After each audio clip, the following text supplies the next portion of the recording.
Hello and good morning, everyone. My name is Adam. I'm Head of Marketing here at the Institute of Sales Management, and I'd like to welcome you to this ISM webinar. I know you'll get plenty of practical advice from today's session, which you can start applying to your own roles straight away. This webinar, once delivered, will be made available on demand as soon as we finish, so you can watch it as many times as you like and at your own convenience. During the webinar, you'll be able to ask any questions you like by typing them into the box above, and Tom will answer any of the questions you may have at the end. Please also take a few moments of your time to look through the attachments that Tom's provided, and we have provided some as well. But to introduce Tom, Tom Mallins is a speaker, trainer, and founder of the Social Sales Academy. Together with his business partner, Dion Buckingham-Brown, they help ambitious salespeople and consultants master social media and use it to attract a regular stream of profitable leads, appointments, and face-to-face meetings. Today, he runs training and coaching programs for companies and individuals throughout the UK. And Tom will be the next voice you hear. So, Tom, it's over to you. I'm really looking forward to this webinar. And, yeah, over to you. Thanks, guys.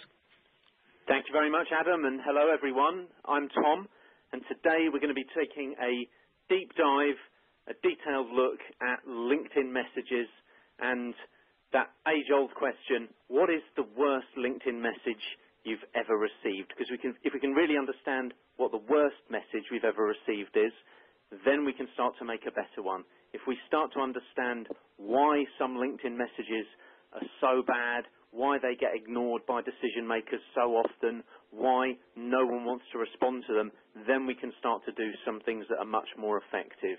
It reminds me of that old phrase, people don't like to be sold to. People don't like salespeople. So very often, some of the most effective activity, some of the most effective behaviours are ones that don't make you look like a salesperson. And in the same way, very often, some of the most effective LinkedIn messages are ones that don't make you sound like a salesperson, ones that don't make you sound like you're regurgitating marketing copy. And what they do is actually trigger responses from people who you are going to have profitable and helpful discussions with.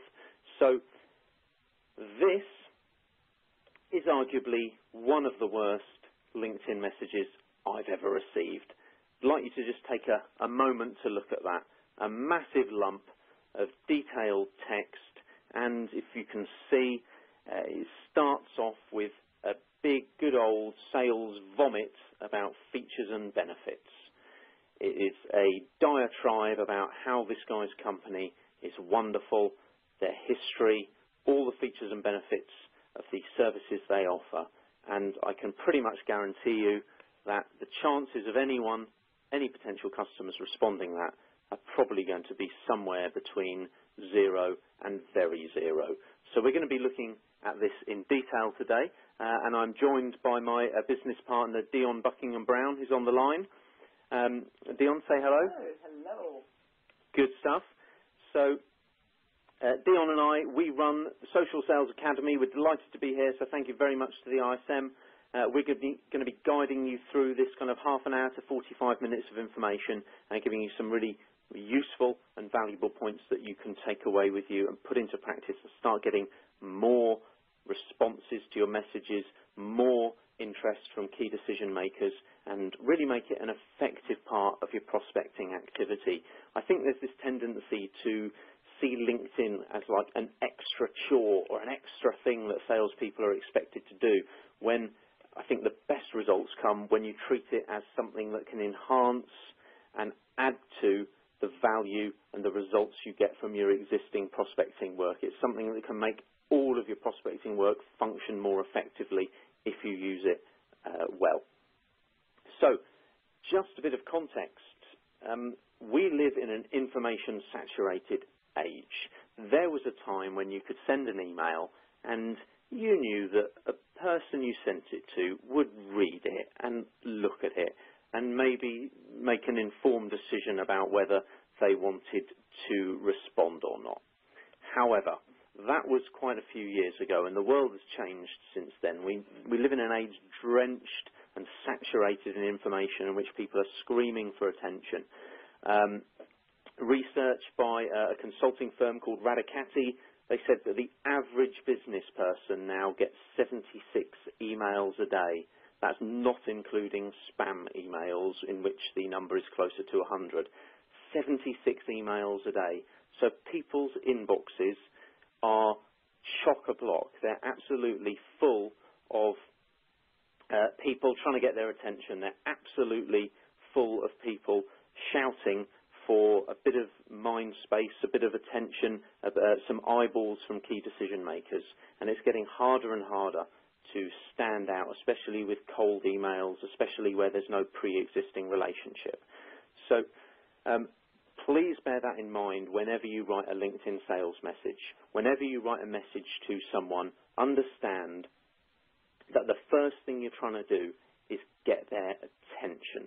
The first thing you have to do is get eyeballs. If you don't convince them that it is worth them reading your message, you have nothing. It will easily be ignored, just as emails are easily ignored. The good news is that at the moment, there is a huge opportunity. People's email inboxes are saturated, LinkedIn inboxes less so. And certainly for the coming years, I think there's a really, really good opportunity. LinkedIn is becoming much more social, it's becoming much more active, much more busy, and this gives us huge opportunities to leverage relationships to our advantage as salespeople, to really use and utilize that social aspect of social media, or whether you call it social selling or social networking, whatever you call it. There's a huge opportunity to use that to our advantage and bring that social aspect to the fore in getting the attention of potential customers, decision makers, and convincing them to start a dialogue with us. So one thing that I think is really, really important to remember whenever you use LinkedIn, and whatever you use LinkedIn for, is that your personality as a salesperson is a huge asset. It's arguably one of your biggest assets. You may have worked in an organisation where this has been the case, so just invite you to think about this for a second. Have you ever worked at a company and there's been some customers and they have only wanted to deal with one particular salesperson? Perhaps it's you. They only want to deal with you out of all the different salespeople that are there. The reason is because they like you. They like you more than the other people. I've certainly worked at places where there were customers who refused to deal with certain members of the sales force just because they didn't like them. So your personality, what makes you uniquely you, your ability to socialize, your sense of humor, these are all things that you can really use to your advantage and are going to be a big, big help as you move forward with your LinkedIn activity. It's people that forget to include that social element, that element of personality, that reduce LinkedIn to nothing more than an online CV and a functional messaging platform. It's people that engage their personality, that stand out from the crowd, that bring a sense of humour or whatever their natural personality traits are, that really have the opportunity to take it above and beyond that, to spread word of mouth, to get referrals, introductions, to get people talking about you. And I'll share with you a few people that you can find on LinkedIn that do a really, really good job of that. So, I've got a quick question for you now. Do any of you recognize this? Perhaps you recognize it as a recipient of one of these sales pitch emails. Perhaps you recognize it as a protagonist. I know I can hold my hand up and admit that I've been someone on both sides of that fence. I've received many awful sales pitches via LinkedIn that have instantly put me off ever becoming a customer or ever even speaking to the person that sent it. And by the same token, I have sent some messages that in retrospect I look back on and think, Tom, what on earth were you thinking? That's a great way to put people off ever wanting to speak to you. So I'm going to show you now a few examples, and it might be worth taking a few notes or making a few mental notes to get a sense of why some of these messages are so bad, why some of these messages are going to put people off. Because if you can understand why these don't work, you can start to get a good sense of what types of messages will work. So, number one, we're going to start off with the good old connection request. So, Angelita here, she's in sales recruitment compliance. I've slightly anonymized this to save the personalities and the reputation of the guilty. And this is a classic sales pitch within the first opening few sentences. So imagine you're a decision maker, maybe you're a buyer, maybe you're someone that could be a customer. You receive first communication from Angelita. This is the first time you've ever met her, the first time you've ever had any contact from her.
Hello, everyone. We seem to have lost Tom on the line.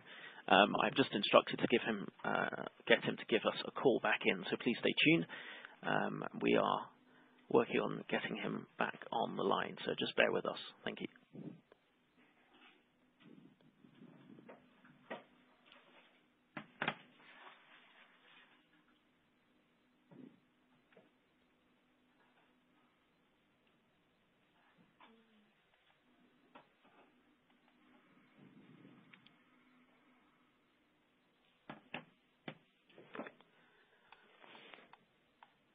We're messaging each other on WhatsApp, so Tom should be coming back any moment now.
I've got no way of knowing. Tom, you're back on. Take a sensible decision. You're back on. I can't possibly take a sensible decision about whether I might be interested. I think we lost you for a little bit there, Adam. Can you hear us? That's okay. We're back on. We're live. I've announced to the audience that I did lose you. I went back to the original slide that I think everyone lost you on, which right, is the face of this young lady. Okay, so that's the original Tom, slide. can you pick up from there? Yeah, pick up from there. Thank you. Adapt and overcome. Fantastic. Thank you. No problem. Cheers, bye.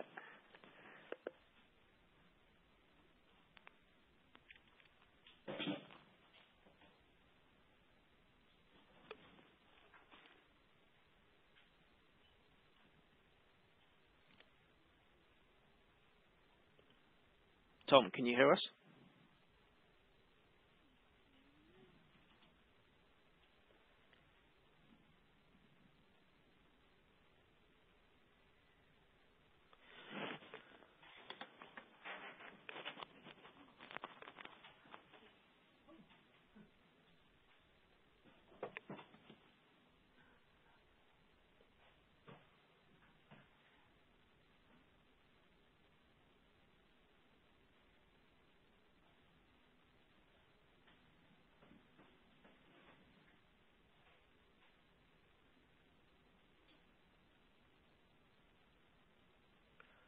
Sorry about this, chaps. We're just trying to figure out what's happening. We may have to rerun this webinar. Just bear with me.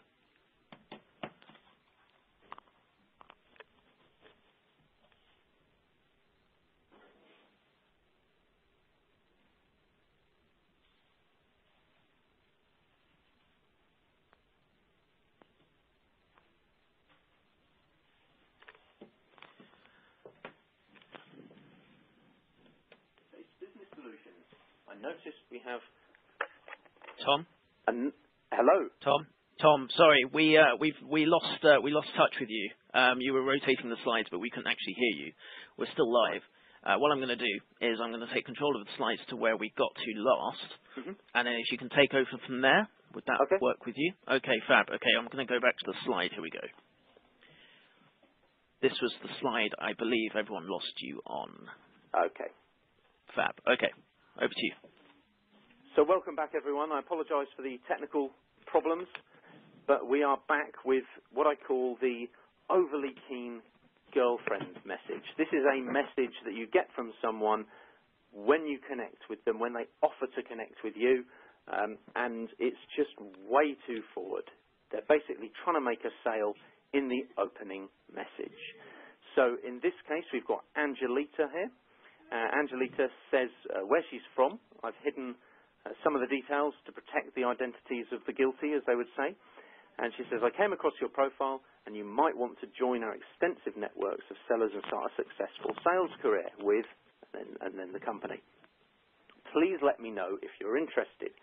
So Angelita has probably unwittingly really hurt her chances here. And the reasons are twofold. One, it's way too keen. People don't like to be sold to, and so people are going to feel that sense of pressure. She's trying to sell me something, and people don't like that. So very often people will either ignore this kind of message or they'll accept it but ignore the message and not respond to it. The second reason, which I think is much more important and much more fundamental to understanding how to use LinkedIn messages to your advantage, is that Angelita is asking us to take a decision about becoming a customer based on one or two sentences of information. How can we possibly hope to make a sale based on that kind of information? She's putting her potential customers in an impossible situation. They can't possibly know if they're interested based on totally incomplete information. And she, as a salesperson, can't ask open questions to find problems, pains, frustrations, hopes, desires, and all these things that drive sales decisions and drive people to want to put their hand in their pocket and spend their money. So it's one, way too keen and will put people off, and two, it's just really ineffective because the goal here is not to make a sale. The goal, I would suggest, should be to open a channel of communication with a potential customer. So the goal of your connection requests on LinkedIn is not to make a sale, is not to qualify a prospect, is not them to tell them about who you are and what you do. It's just to get them to connect with you so you have an open channel of communication. So I've called this one the overly keen girlfriend slide. For fans of memes out there, you may recognize this from the pages of Instagram and various other social media platforms. So next up we have what appears on the face of it to be a slightly better message. It looks short, it looks concise, all good. Starts with, good to connect, Tom. So we know that we've agreed to connect with this lady. That sounds like a good thing because there's been mutual consent on either side to open up a channel of communication. I hope things are well. Would you be free at some point tomorrow for a quick chat regarding Credit Safe's business solutions? I notice we have a number of mutual connections that we work with already, and after looking at your profile, I'm confident you will find them relevant. However, let's look and think about this in a bit more detail. So, I hope things are well. Really? You don't know me. This is the age-old debate that goes on in cold calling about whether you should ask potential customers if they're okay today. It is code for this is a sales message. Unless you know the person personally and have met them face to face, I wouldn't ask this. It really sounds insincere. How can you possibly genuinely care because you've never even met them?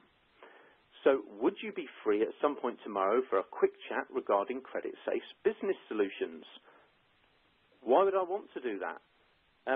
There is this idea that she's trying to sell me on a call tomorrow. However, she's now asking for maybe 5, 10, 15, 20 minutes of a potential customer's time, and she's given no explanation as to how or why that might be in someone's interests. If we're going to give up 20 minutes of our time, we're giving up 20 minutes of work, 20 minutes of opportunity. What are we going to get from this conversation that might benefit us in some way? She says, I noticed we have a number of mutual connections that we work with already. I've put here which ones and so what. The fact that she hasn't named those connections makes me suspicious already. And she says, I'm confident you will find them relevant. So she's confident, and I've put, what about me? So this is all about her and the fact that she wants some of our time tomorrow, but she's given nothing for us to see why that might be in our interest. She's given us nothing to see why we might want to give up 20 minutes of our really valuable time to speak to her. And there's nothing to show that this is actually a personal message, that she's actually looked at our profile to find out about us and to really come up with something that might be helpful so we can take a decision on whether we want to speak to her.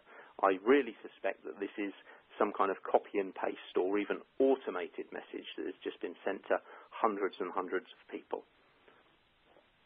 So next up in the role of infamy, this message that Dion received, and it starts off as many of these bad kind of LinkedIn sales messages do. Here's a bit of info about me. Well, we didn't ask, and there's that old idea that people are most interested not in other people, but in themselves. We go through the list here. What do you think about this? A load of boring statistics that don't seem relevant to them, to us, and which group would you say most of your staff fall into? So I thought, well, none of them. It's just a ton of text, and again, they seem to be trying to persuade us to take a decision about buying or whether we're interested in something with really incomplete information. And we're going to come back to this time and time again, but the goal of your LinkedIn messages, I would suggest, is not to sell a product or service. It's not to sell people on the idea of a meeting. It's not even to sell people on the idea of a phone call. The number one goal of your LinkedIn messages is to be read and get a response. If you get a response to your message, you've got a conversation, you've got dialogue, you've got something you can work with. If you don't get a response, you've got nothing. You may as well not have sent it. So last but not least, perhaps one of the worst LinkedIn sales messages Dion or I have ever received is this one. And I hope the picture on the right there kind of sums up what I think most people's reactions will be. There's just no way they're going to get any responses to that. This all begs the question, what can we do that's going to be more effective? How can we make this actually work for us? How can we make LinkedIn messages actually be effective?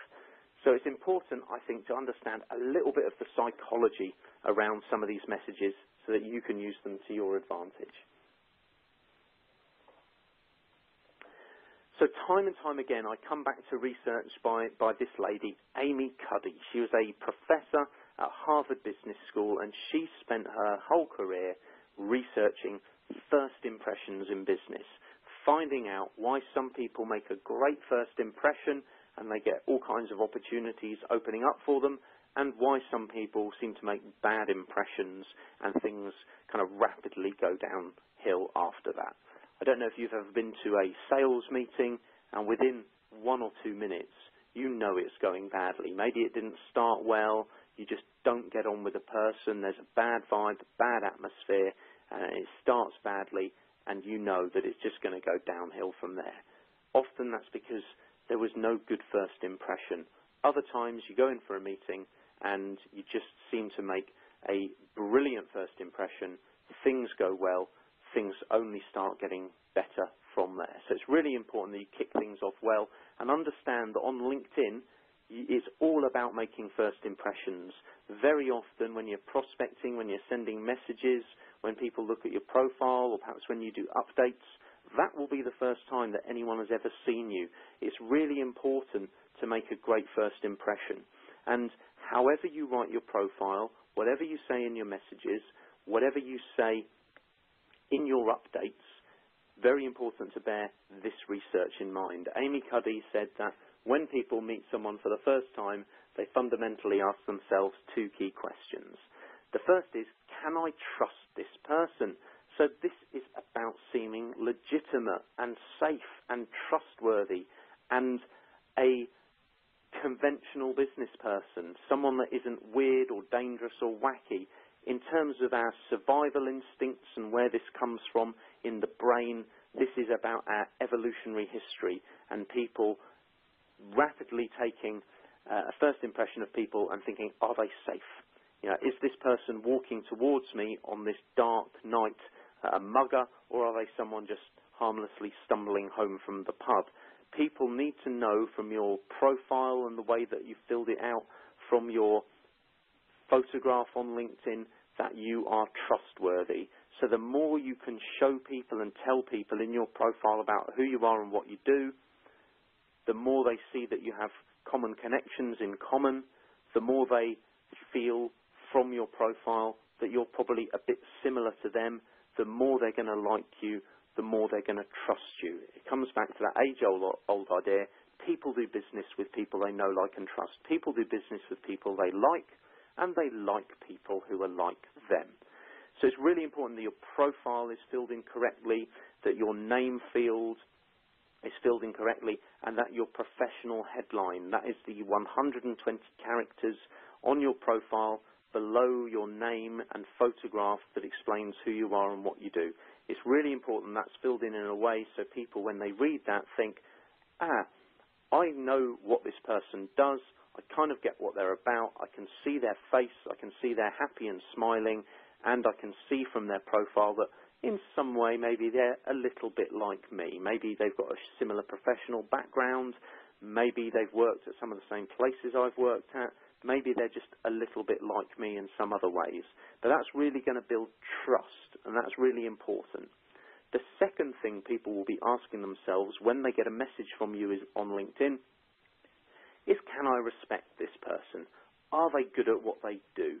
Could they be useful to me in some way? In all your activity on LinkedIn, it's important that you bear these key things in mind and look for ways to demonstrate them, because people are making snap, very quick judgments about who you are and whether they might want to speak to you or interact with you in some way. So we have a PDF that I'm going to be uploading just after this webinar, all about how to fill in your LinkedIn profile. If you find me or Dion on LinkedIn, you can drop us a message and we can send you these guides as well. You can download them from this webinar platform. So bear in mind those key questions when you fill in your LinkedIn profile, and they'll really stand you in good stead for making it more likely people will want to respond to your messages and will feel that you're trustworthy and that you're worth interacting with and worth knowing. Just going to take a bit of a helicopter view about using LinkedIn in general. So on the left here, we have what we call a traditional sales message, traditional sales methodology. We're doing cold calls, we're qualifying leads, we're getting in to do sales demos. I've summed this up with the idea ABC, or always be closing. However, on the right, we have a social sales approach. This is what some people call, social networking. Some people just refer to it as business-to-business social media, LinkedIn selling, whatever you want to call it. It's this idea of using social media platforms and using relationship building as a key part of the sales process. The way this works is by building your network of connections on LinkedIn. So finding all the people, potential customers, people that might know your potential customers, referral partners, existing customers, and getting them into your network on LinkedIn. Then you're looking for opportunities to engage them, to start conversations, to have discussions, chit-chat, interaction with them, and then you're looking to educate them, to tell them things they need to know in order to become customers. If you can do that, you will generate lots and lots of opportunities, and it's within that model that good LinkedIn messages really come to the fore, because then you have a network of people that regularly see you interacting with people on LinkedIn. They can clearly understand who you are and what you do from your profile on LinkedIn, and they see the value you're adding through your activity. You're educating people, you're engaging people. So I've summed that up at the bottom there with the acronym FEED, which stands for find your ideal customers, educate them, engage them, and develop them offline. Develop those contacts, those relationships offline. And it's the D that is the most important part when it comes to messaging. It's that using messages to develop those relationships that you build on LinkedIn, that you find on LinkedIn, offline into phone calls. So I hope this little picture kind of sums up that idea. If you don't get a reply to your message on LinkedIn, there was probably no point in sending it.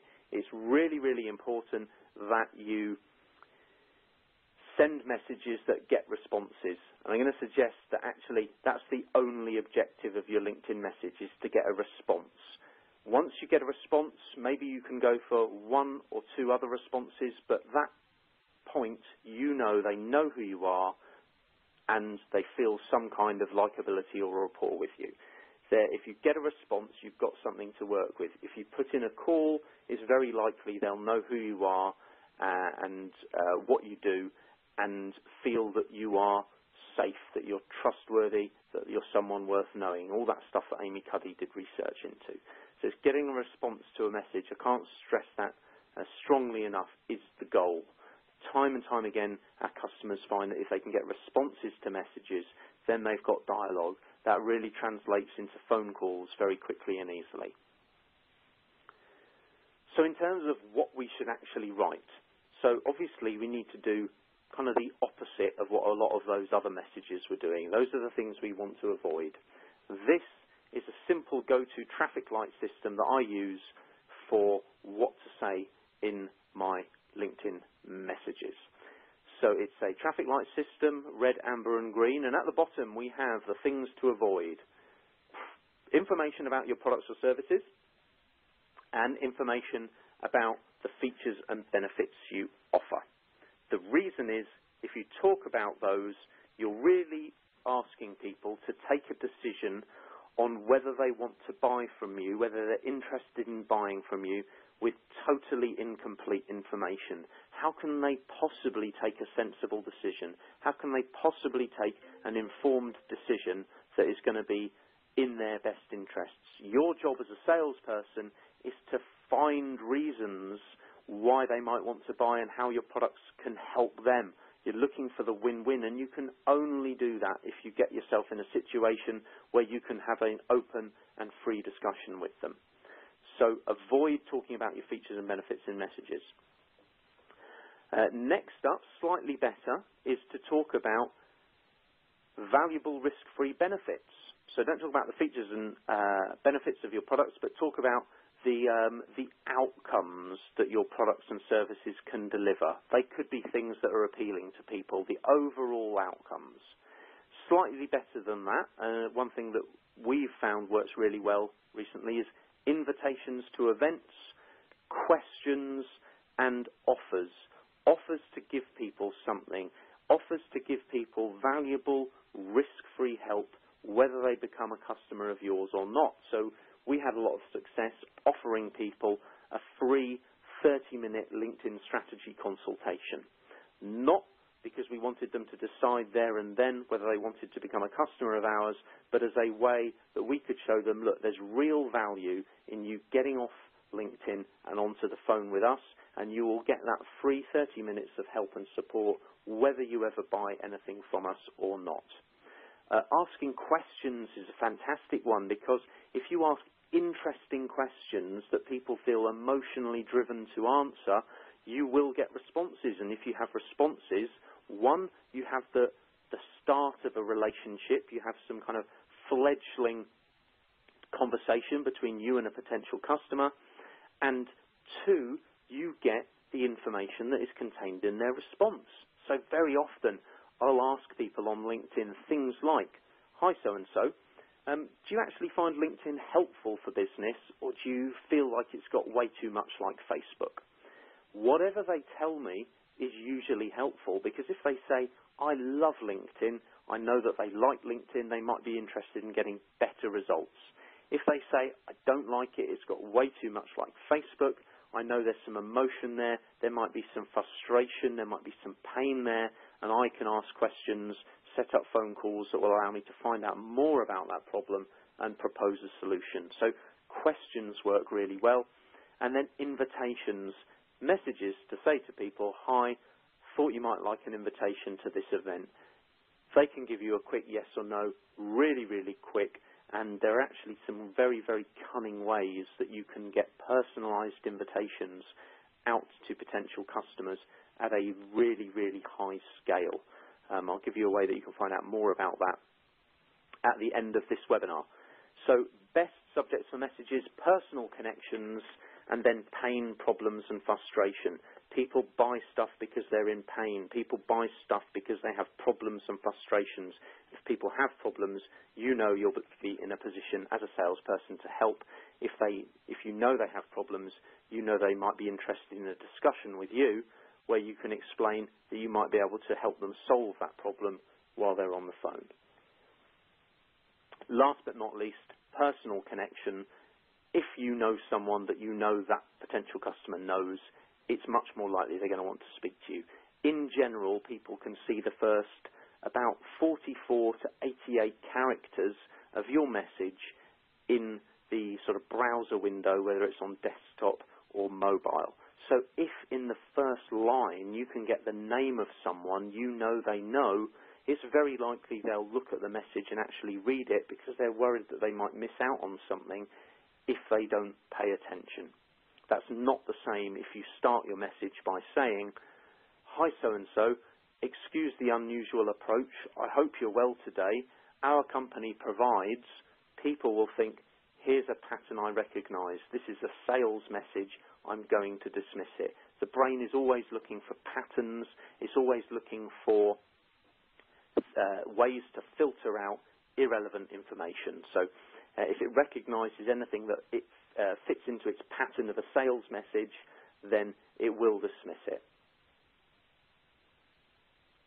So be aware of three key components in your messages: an attention-grabbing opening line. The goal of the first line is just to get attention and to convince them it's not a sales message, to start in any way that is different from any other sales message they've ever seen before. Then some kind of relevant middle, something informative, helpful, entertaining, and then a call to action. Whatever you do, if you write a message, you should be going for a response. So ask for something in return, whether that is a phone call, whether that is asking a question where they say, yes, I do have this problem. Yes, I'd be interested in an invitation to that event. Yes, I am free on that particular day. Tell me more about the seminar you're doing. Whatever it is, end your message with some kind of call to action. So, this is where a lot of people, I think, go wrong, and they send bland, boring, corporate speak messages to people who are just not going to be interested. people read that kind of bland messages and their brain says, I've seen this kind of writing before. This is the writing that people in marketing do. This is the writing that salespeople do when they're trying to sell me something. Instead, use these and any other tactics you can to disrupt those patterns. Humor, authority, flattery, negativity, intrigue, confusion, reciprocity. Be funny. Be, excuse me, be flattering. Write something unusual. Tell them something you found inspiring or interesting about their profile. A great way to do that, if you go to someone's profile, scroll down below their main profile summary and you'll see the See All Activity button. If you click on that, you can see a list of all the articles and posts that people did recently, and find something you like. Then pay them a compliment about that element of their profile. So, quick example here. Example number one, this is a message that's been really, really valuable to me. I've used this time and time again, and it almost never fails to get some useful kind of feedback.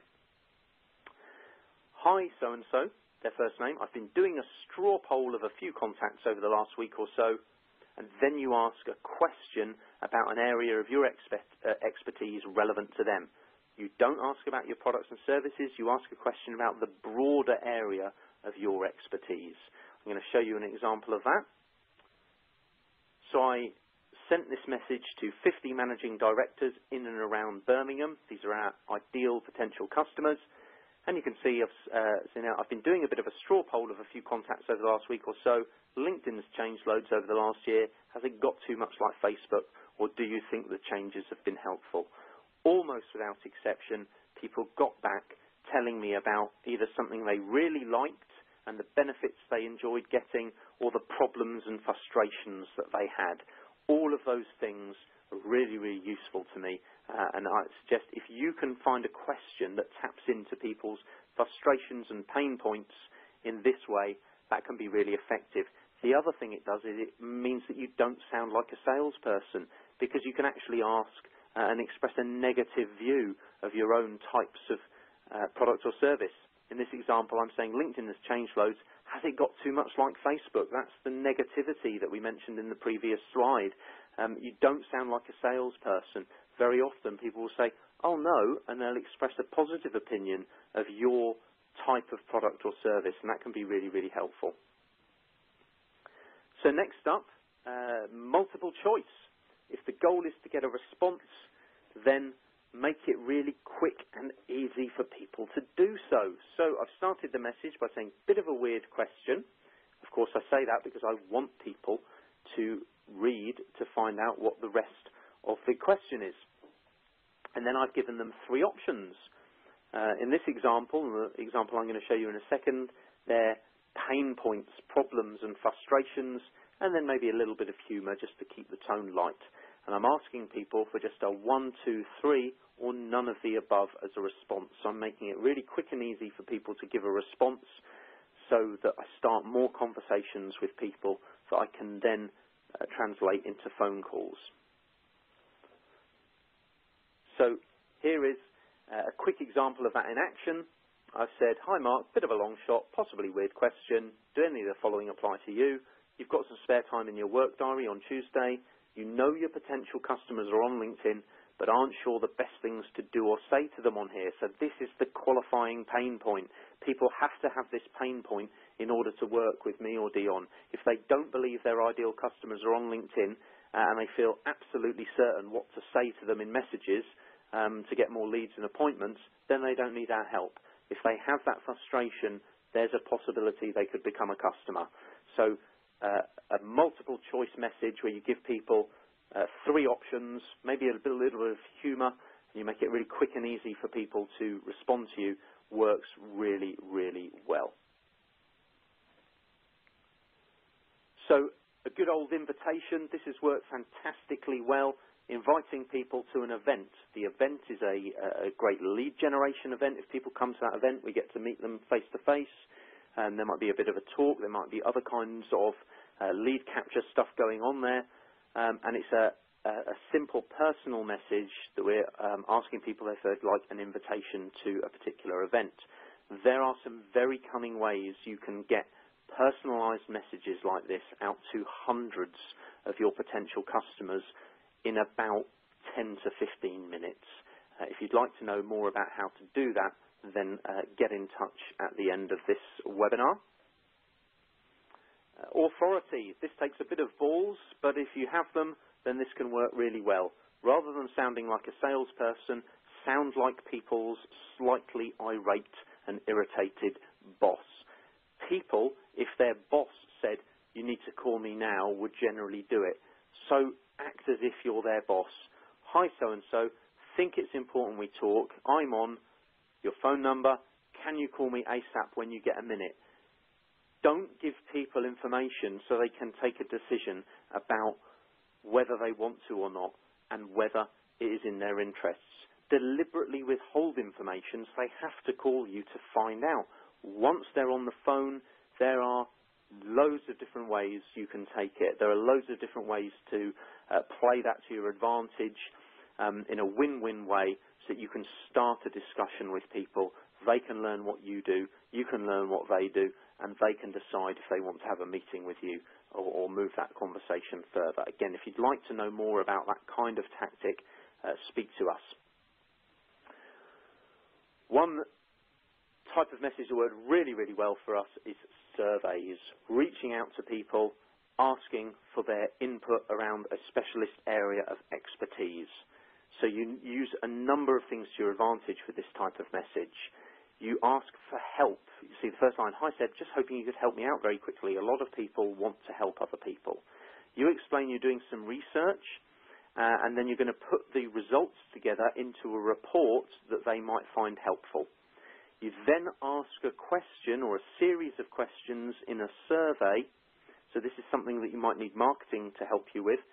You ask a series of questions that reveal problems and pain points. So in this example, I've asked people to explain the biggest frustrations they have in generating leads.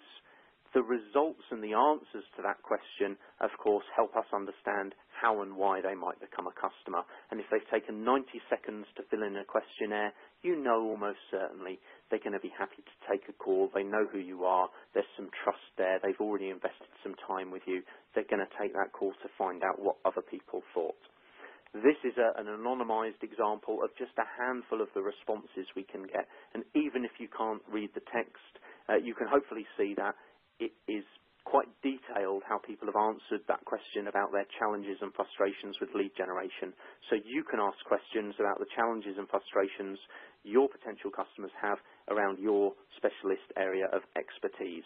And of course, people love to talk about their problems. People love to talk about themselves. You'd be surprised if you stop focusing on explaining the features and benefits you offer and start asking people questions about them, their world, their problems, their frustrations. People like to talk about it, and once they're talking about it, you as a salesperson have a wealth of opportunities in front of you. So I have one quick question for you. Based on that, are you interested or are you serious? Now, if you're interested in getting results from LinkedIn, we can get all these 3 guides to sales messages, profitable things to say on updates on LinkedIn, and how to fill in your profile out to you. You can download them from this webinar. You can get in contact with us on LinkedIn, and we can send them out to you. You'll get some great tips and information in there. Happy days. If, however, you are serious and you think, I really see the potential of this to be a brilliant source of referrals and opportunities, then it may be worth having a conversation with Dion or myself. And we invite you to book a quick, free 30-minute chat with us where you can find out in more detail whether some LinkedIn training would be right for you or not. We don't know if it's right for you. Only you can answer that question. But if we speak for half an hour, we can give you some ideas, we can give you some strategies, and we can help you decide whether LinkedIn is worth you investing serious time and effort to make work for you or your company. So find us on ssauk.acuityscheduling.com. That's ssauk.acuityscheduling.com, and you can choose a time, book yourself into our diaries, and we look forward to speaking to you soon. So thank you very much. I believe there's a very brief opportunity for questions. And I believe I'm going to be handing back to Adam very shortly. So let's just find out. A couple of questions about the audio situation, but that was all fixed. Yep, Adapt and overcome was fantastic. If there are any questions after the webinar, please feel free to fire away. We'll get back to you.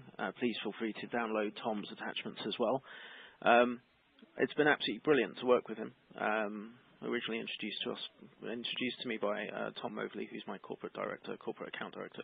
He was one who spotted you originally, Tom. So this has been brilliant. When I first received the slides, I actually read through them all before I uploaded them, and then only uploaded them this morning.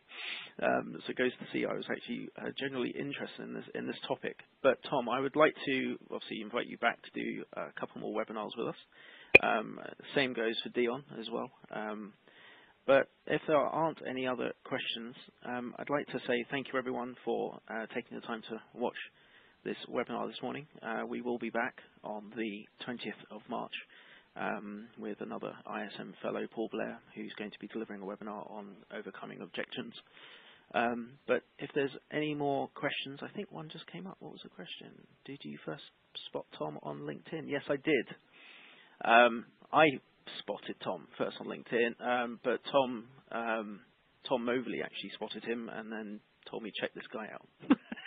So, and then I did exactly what Tom actually instructed us to do. So, yes, there's two Toms. There's Tom Mobley and there's Tom Mallins. So it's quite a confusing conversation. But thank you, everyone. Tom, do you have anything else to add?